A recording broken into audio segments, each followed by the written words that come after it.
Let's begin with the unboxing of the Lowlin version 3 Node MCU development board. So here it is in the Amazon package.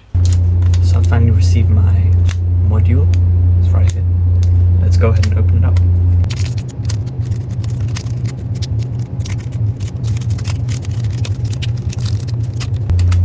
And here it is in all its glory.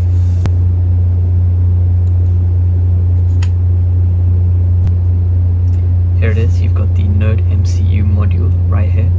You can see that the antenna is right there with the squiggly lines, micro USB, all the digital pins, and obviously it's already pre-soldered.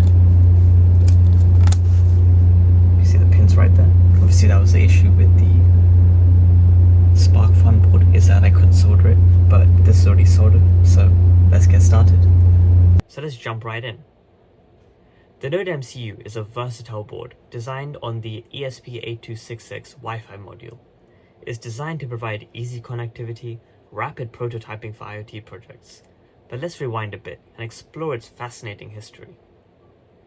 The Node MCU project originated in 2014 as an open source firmware for the ESP8266 chip, allowing designers to program the module using Lua scripting language. However, it wasn't until the release of the Node MCU development board that its popularity skyrocketed. Over the years, Node MCU family has seen several iterations, each offering improvements in performance and features, from the original Node MCU v0.9 to the latest version 3, which I've got right here. Enthusiasts have had a range of options to suit their needs, but what sets them apart? The differences between variations mainly lie in the USB to serial chip used and minor layout changes. However, most versions maintain compatibility with the ESP8266 module, ensuring seamless integration into your projects. At the heart of the Node MCU board is the ESP8266 module, which provides the Wi-Fi connectivity, allowing your projects to communicate with the World Wide Web effortlessly, and is mainly the reason why this board is so popular.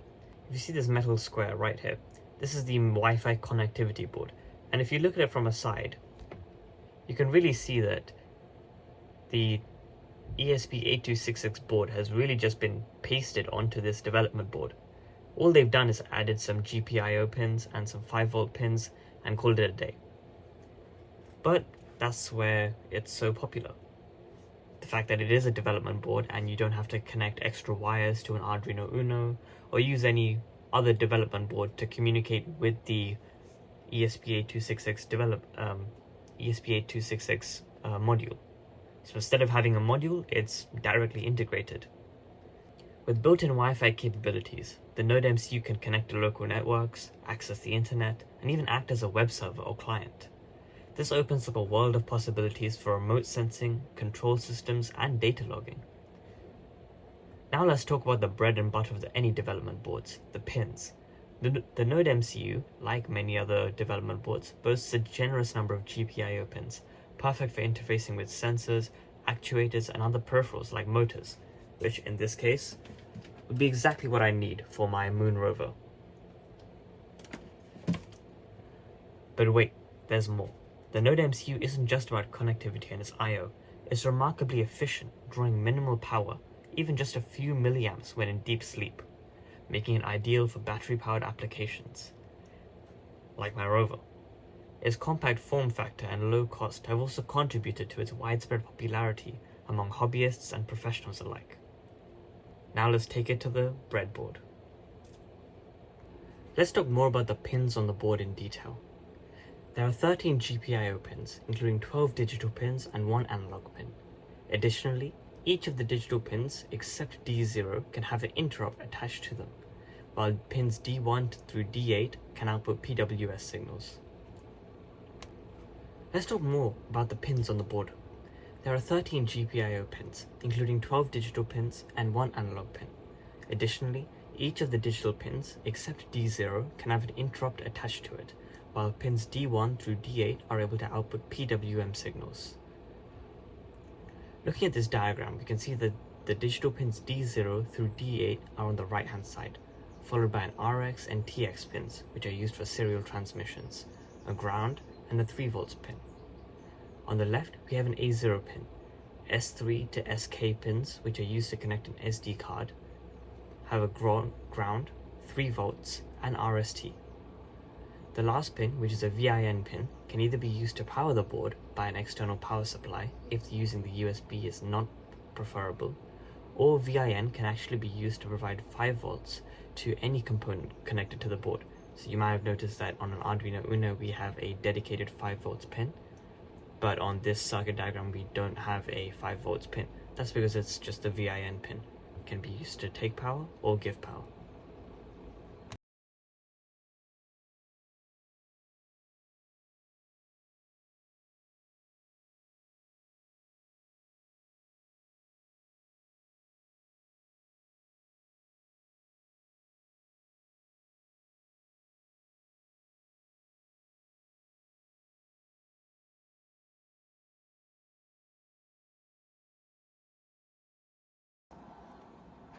So let me show you why I had to order this Node MCU module and upgrade from this sort of SparkFun thing dev board.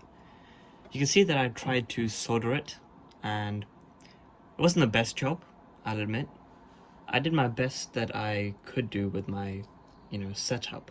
But because the solders are actually just so big, I couldn't actually solder subsequent adjacent pins together to the kind of headers that I have over here. So I actually had to deal with just selecting the pins that I actually needed and just trying to solder them. But even then, the pins didn't work out to be their best. So I had to get rid of this board and out with the old, in with the new, with a shiny Node MCU board. Now there was one feature about this Node MCU version 3 that is kind of a disadvantage, is that it won't fit on a regular breadboard. If you look at that, it fits right on the edge, so there's actually no space for me to plug any pins into the breadboard.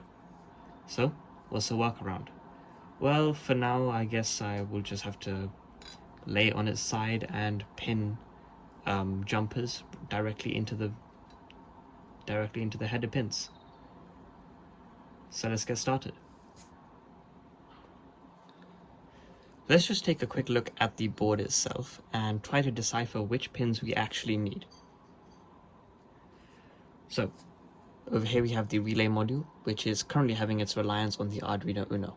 Because I have this board, I can actually kind of fully remove the Arduino Uno and control all of the relays from this, instead of downloading the information from the internet, sending the information from here to the Arduino through the RX and TX pins, to the RX and TX pins of the Arduino, which obviously takes quite a long time because the Arduino's CPU runs at 16 megahertz, whereas this runs at around 240 megahertz. So there'll be a delay, a very visible delay, which I've actually seen when transferring data to the Arduino Uno.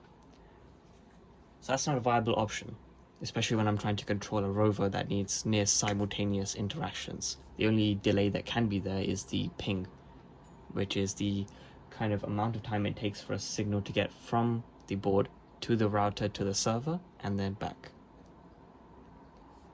So let's have a look at the pins. Over here we've got analogs and the VIN pin. We're going to need the VIN pin to supply the relay module itself with 5 volts so that the switches can actually click on and off, and the 5 volts for the motors themselves to run. We're going to need a 3 volts. Obviously we have quite a lot of 3 volts, 3 volts, 3 volts, 3 volts for the LEDs, so the headlamps, which I've got right here. And we've obviously got the digital pins. I will need probably 4 of those, so I can just take D1 to D4 over here for the 4 relays of the relay module to control them with a high or a low. Now a special thing about relay modules is that they only activate when on a low signal, whereas they deactivate when on a high signal. So when we're looking at a relay module,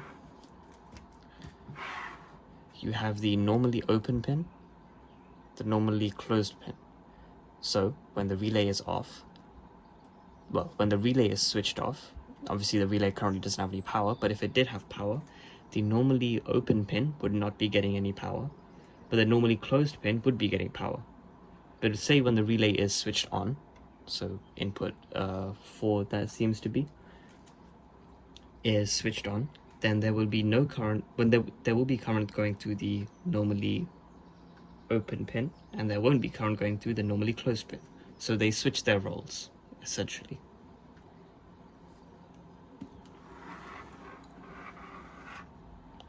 So let's get back to wiring this up. So I've just realized that I can kind of still use the breadboard, because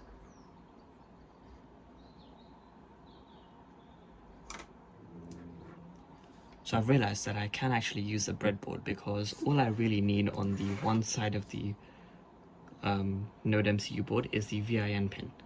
So I can take a jumper from that VIN pin to a 5V rail somewhere on here, or the 5V rail on here, and that should be fine. And most of the digital pins, 3V ground, is on this side anyway. So for the most part I should be fine, as long as the Rover doesn't crash into anything head front, I guess.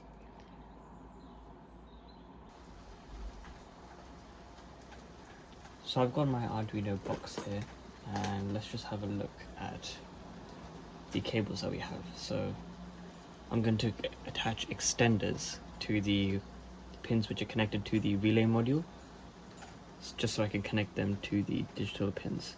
So we said to miss out digital pin 0, so let's start with digital pin 1. And let's keep going from there.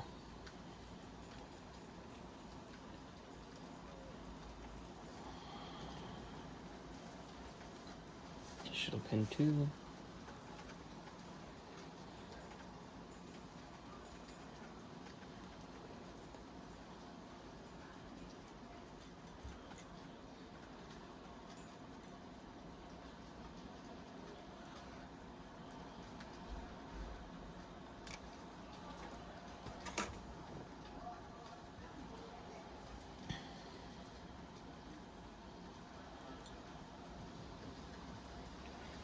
Let's swap these around so that they're actually in the same order as the pins on the relay module. So for example, in 1 we'll go to digital pin 1.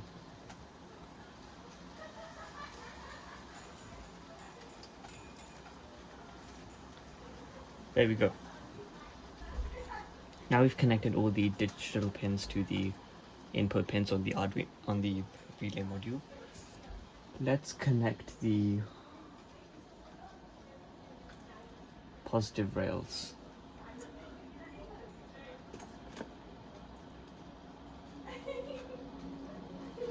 So we'll take positive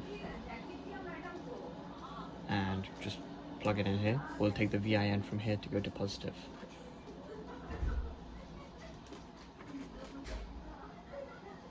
Take another pin and extend the second VCC pin.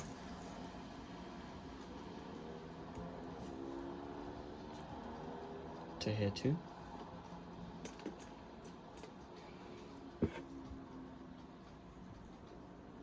Take the ground pin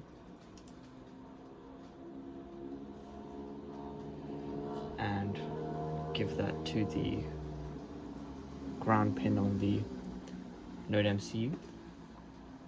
And finally,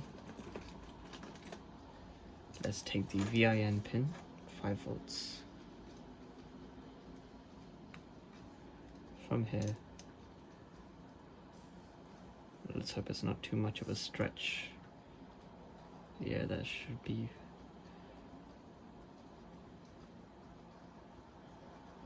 fine. Not too much pressure on the single pin, as long as nothing hits the, even if something hits it, it's kind of like a bumper, but nothing should hit it in the front head on, because I will be controlling the remote from online.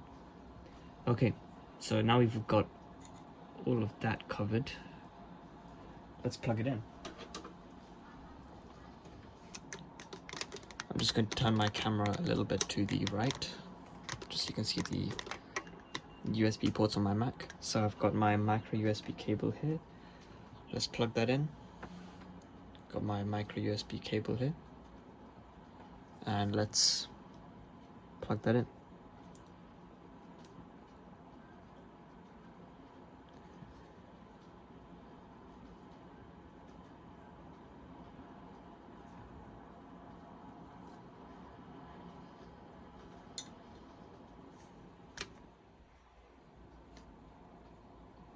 So let's see what happens when I upload the existing code which I had on the SparkFun ESP8266 thing dev board.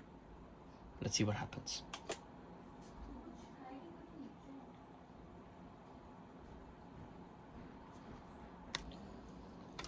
So I did some testing off camera with the VIN pin and the ground pin, trying to see if the relay module would work or if any motors would turn, but they weren't. So I actually came across an article that actually said the VU pin, you might be able to see here, the VU pin is the actual 5 volts output pin. So once we connect the pin to that, you can see that once we plug in the Node MCU, LEDs and everything kind of turn on. So I haven't had a chance to connect the relay modules properly yet, but I will get back to you with that in a moment. So here you can see, as I'm just testing the connections on the board, as this is pretty foreign to me, you can see that I've got this motor and this motor to be turning with the help of the relay module. Let me just disconnect the Arduino Uno's cable. So you can see that there are 2 LEDs on and those respective wheels are turning.